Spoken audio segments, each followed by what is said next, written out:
New Thought Media Network. We are a global broadcast network of positive music, media, and entertainment, inspiring humanity's evolution along the journey of enlightenment and creating a world of love, peace, empowerment, and prosperity for all. New Thought Media Network. Positively inspiring.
Hey everybody, welcome to the Inclusive Church. My name is Tracy Brown, and I am so glad that you are checking in and hanging out with me today for this episode. Oh my goodness.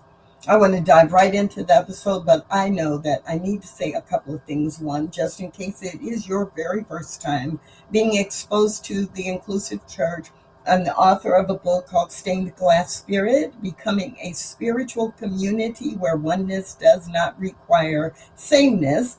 And the next book, coming in a few months, is The Inclusive Church. And this show is an opportunity for all of us who are committed to creating inclusive spiritual communities to touch base, to get a reminder, maybe even to be inspired to take things to the next level. And what we focus on are trends that impact the ability to be inclusive, skills or conversations that you might want to have in order to not only individually be inclusive, but create an entire community that is inclusive. And those answering questions that people have about how to deal with sticky situations that will come up if you are committed to being inclusive.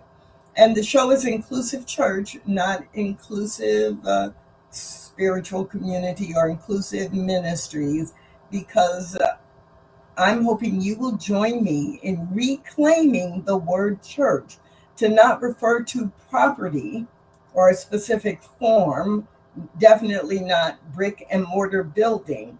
And instead, when we say church, that we are talking about the people, in whatever ways people gather to study spiritual principle, to teach spiritual principle, and to practice spiritual principle. Now, having said all of that, I'm diving in, because those of you who do know the show, you know that if I don't have a guest with me, I try to target about 30 minutes. When I have a guest, we go usually 50 minutes, 55 minutes, almost an hour. But if it's just me, I try to focus in so that you can get something practical and useful and then go into the rest of your day. So you could be like Anita and you could say hello to me. Hi, Anita, in the chat or in the comment section, depending on which platform you're on.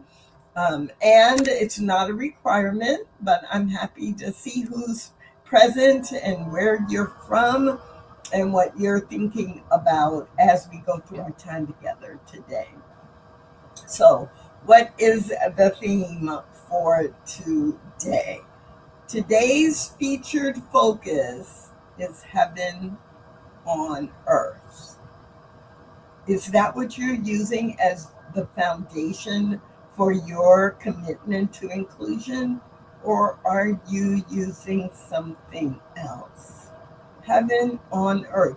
Now, for me, and I'm not saying you must use heaven on earth as your foundation, but what I'm inviting you to consider is this, and it's in the description of the show, so you can go back to it as you're thinking about it more. But I was in a conversation with someone a few days ago, which often is the motivation for whatever I talk about. And we were talking about what terms we use and the pros and the cons of using terms like social justice or social or sacred activism, and what's underneath that. And so my question for you to think about is your commitment to being inclusive grounded in creating an experience of heaven on earth? Or is your commitment to being inclusive grounded in societal norms and terms? Is your commitment to being inclusive grounded in wanting to create justice, wanting to eliminate discrimination, wanting to gain political power or respect for a group of people, not necessarily just for you individually? And this is really important because sometimes I've talked with people who are very, very, very frustrated that in their New Thought spiritual community, where they think everybody is all about love, but they're not responding in a positive or an affirmative or a participative way to the way that it's being presented.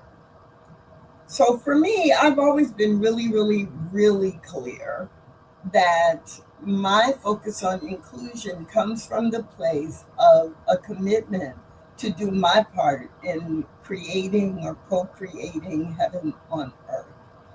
And that means, yes, that means that some of the things that are happening in society today or over time doesn't look like heaven on earth, at least the way that I imagine heaven. And so, shouldn't we eliminate all those things? Maybe. But do we eliminate them by fighting against them? Do we eliminate them by making them wrong and having people dig in because they're comfortable or they are benefiting? Or do we make changes based on what we want to see and our vision for the world? Now, I'll admit, as a Black woman who grew up in the United States during all kinds of tumultuous times where race was a factor, race and ethnicity have been factors, maybe part of it for me is that um, what is happening in society is nothing new. I mean, maybe it's escalated some. Maybe there are certain aspects that require more attention than others, or that then required attention 10 years ago.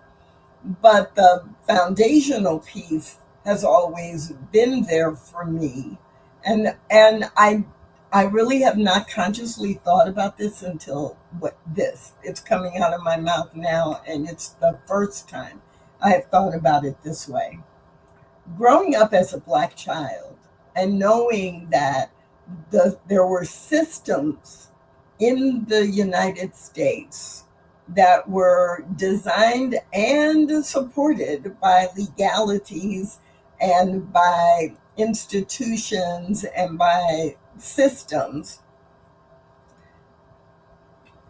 When I was very young, growing up in the Baptist church, I remember being taught that human beings, especially white people who were in power positions or decision-making positions, would behave in their best interest, not necessarily with a commitment to deliver or create what God had intended.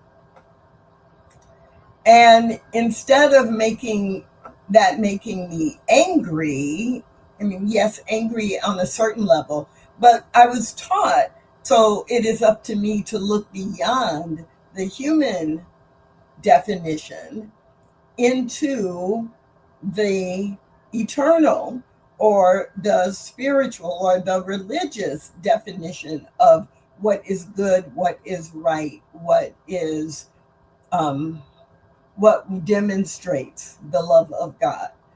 And so I had not really thought about that until just now. I was primed from a very young age not to look at whatever the current human laws and legislation and standards are, because a human being made those rules, or a group of human beings made those rules, and there is a higher power. There is a higher way to live life, a higher, better way to live life. And so I was taught pretty young not to look at the standards set by white people. At the same time, I was taught that I had to be personally responsible for the standards I set for myself and the action that I take. I was also taught you are meant to be a leader, and you are responsible for not only your own individual actions and choices, but how you impact others and the world. So I guess I really shouldn't be surprised that as I have grown up and as I have been in different career situations, different spiritual leadership situations, that I'm always looking ahead and I'm always looking toward what I want to create, not what is designed to hold me back. So, now that I have kind of processed all of that in my head, it's like, oh, yeah, in our spiritual communities, if we believe what we teach, then we already know that all of life has been created purposefully to be an expression of life and more life. Right? We know, if we believe in our spiritual teachings in New Thought, that every person is made whole and perfect and complete, or a unique emanation of the divine source in a unique way, in a unique package to do unique things. And that there is really no competition, because it takes all of us to evidence the oneness that we teach.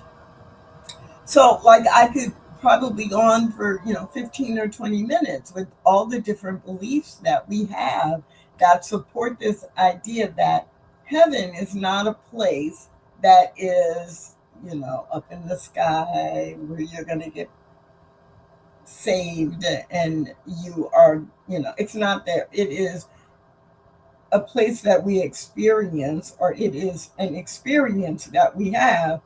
And in our lives, and the phrase heaven on earth is a representation of the commitment to do that, to create or to be heaven on earth. And one of my favorite quotes that I keep close by when I'm talking or thinking about inclusive churches is this one, because it's not just in New Thought, right? We live in a society that is more than New Thought. But this Bible scripture from the 7th chapter of Revelations is one that if you've been around me any length of time, you probably have heard me quote it before because I love this scripture. Revelation 7, verse 9. After this, I looked, and behold, a great multitude that no one could number, from every nation, from all tribes and peoples and languages, standing before the throne and before the Lamb, clothed in white robes with palm branches in their hand. Repeating. After this I looked, and behold, a great multitude that no one could number, from every nation, from all tribes and peoples and languages, standing before the throne and before the Lamb, clothed in white robes with palm branches in their hand. I love this scripture because it gives us a picture of all people, more people than you could humanly count, speaking different languages, coming from every possible nation, all tribes. And even though they are from all nations, all tribes, and there are more people than you can count, and they're speaking different languages, they're all standing together. They're all wearing white robes, even though they are different from one another in significant ways. They are all together with palm branches, and the symbolism in the Bible of palm branches, right? Praise and peace and honor. Everybody together without eliminating the things that distinguish them from one another. So not a melting pot where, we're all together, we're all in white robes, and so we're all the same. No, oneness does not require sameness. In fact, oneness celebrates the ways that we are different from one another. And when we come together, we get to honor all the many faces of God, all the many ways that God shows up in physical human form. That is what true inclusion is about, in my opinion. I will add that, you could just put that in every few sentences, in Tracy's opinion. And you're not required to agree with me, but it does help if you do. Just kidding. It helps you understand where I'm coming from, whether you agree with me or not. And so when we think about the words that we use, so if we say we're committed to social justice, for example, then there is a possibility for people to interpret that as based on the societal rules of today, we want justice, which then again is indicating that justice does not already exist. And so we're going to fight for social justice for a group of people. Okay, I may be angry that there is injustice, but what I'm fighting for and what I'm working toward is freedom, or I'm working toward harmony, or I'm the spiritual quality of harmony. Not that human limited harmony of, can we all just get along? Let's just hold hands and sing kumbaya. No, I'm talking about the spiritual quality of harmony and wholeness, that all things that are very different fit together and create the puzzle that works well together.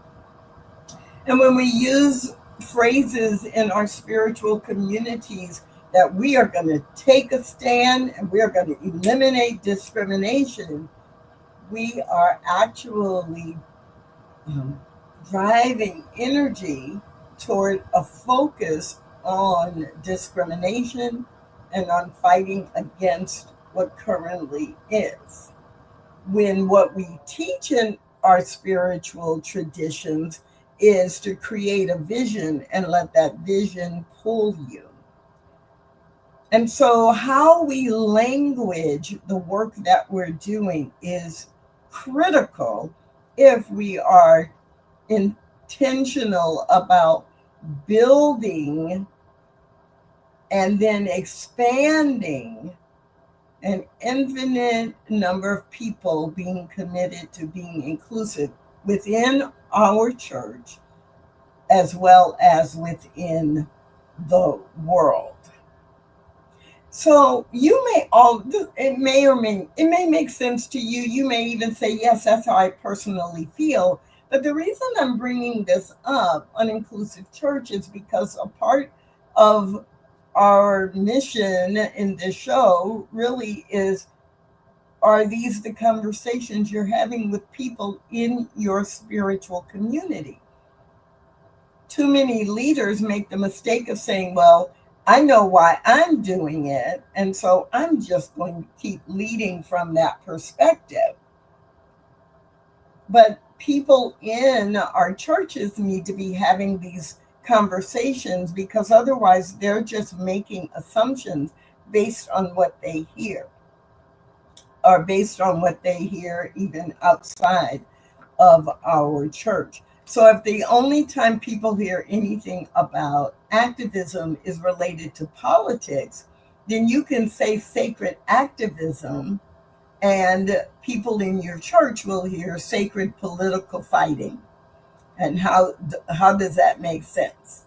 Sacred activism or sacred activists, do they have a positive connotation about being an activist? Many people in New Thought do not, because it hasn't been defined for them simply as taking action toward a sacred vision. It has been left undefined, and so the definition that many people have is, you're saying I must go out and be in protests, and I must, carry picket signs, and I must go where the heat is and give more heat. And the behavior that actually might happen, but what's the motivation? Is the motivation to fight and to be an activist in the political framework, or have we redefined it and reclaimed it? And the only way you can do that is if you're having conversations. You can't lecture people to an understanding. So even if your personal understanding is clean and clear, are you facilitating the conversation with other leaders and then with other members of the congregation? So that's why we're talking today about, is your foundational motivation and inspiration for being inclusive, is it heaven on earth? Or is it fighting against the wrongs of humanity? Now, either way, I guess we're fighting that question. Are you fighting against injustice, or are you fighting for harmony, or for freedom, or for wholeness? And I'm taking a breath so that inside yourself you can ask that question to yourself. Oh, am I fighting against injustice? Yes. Mm-hmm. And we teach, well, we don't actually teach, but we often consider, especially in religious science, the question of, or the challenge to be for something and against nothing. So what am I for? Another way to find out if you're fighting against something or fighting for something, or choosing your actions to shut something down, or choosing your actions to build something new or to innovate. Another way to ask yourself the question is to actually, say, am I putting my energy in something that makes something smaller or that expands something to reflect more of the truth of God? And the am I fighting against injustice or am I fighting for harmony or freedom? Some of you um, have even participated in a program I used to do a 5-day challenge called Breaking the Silence, the Breaking the Silence challenge, to encourage people to speak up for what they wanted as it relates to interrupting or ending race-based hatred and violence. And in the 5-day challenge, the most difficult day, every time I facilitated the Break the Silence challenge, the most difficult day for the most people was when I challenged them to describe or define what the world looks like if there is no race-based hatred and violence. What would people be doing and saying? How would it look? How would society work? What's your vision for what the world would look like if there was no race-based hatred and violence? And you would think, oh, well, that's easy. But it was hard for almost everyone because they kept saying, well, there wouldn't be hatred. Well, there wouldn't be racism. Well, there wouldn't be um, shooting black people in police custody. Well, there wouldn't be this, there wouldn't be that. And I'm like, you're telling me all the things that would go away, but you're not describing what the world is like. You're not describing the kinds of conversations that people would be having if they weren't talking about this. Like, hello, actually, what is the vision? If that goes away, what kind of world do we live in? Well, what you would describe then would be heaven on earth. What you would describe would be people engaging with people from other groups than their own in a comfortable way. I mean, you would be able to really have a clear vision. And most of us don't because we focus our entire energy, all of our energy, on being inclusive as making something we don't want go away, fighting against what we don't want.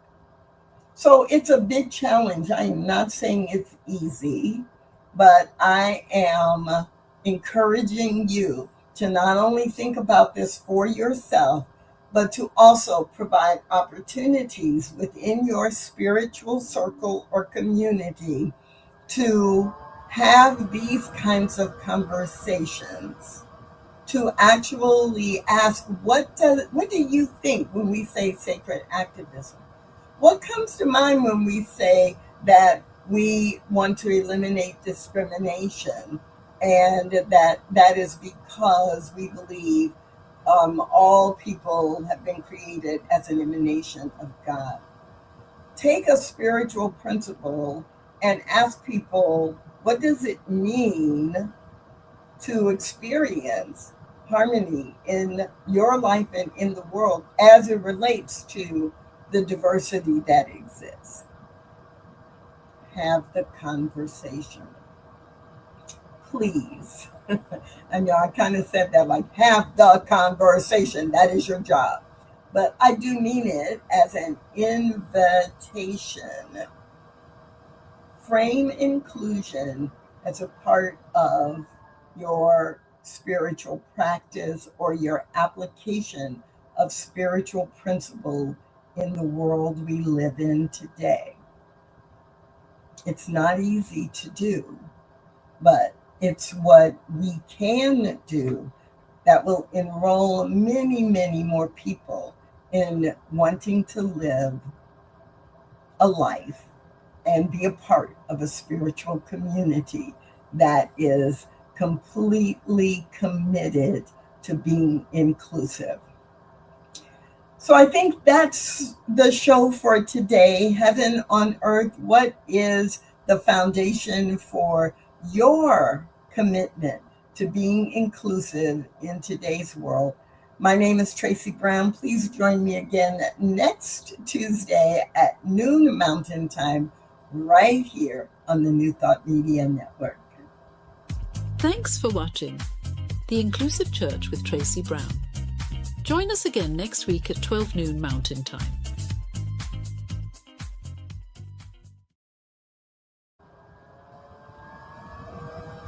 On behalf of everyone at New Thought Media Network, thank you for being a member of our virtual family. Your financial contributions help share the New Thought message with people from around the world. Please visit and contribute at www.ntmedia.org/donate. New Thought Media Network, come be you. And please like, share, and subscribe. Until next time, peace and blessings.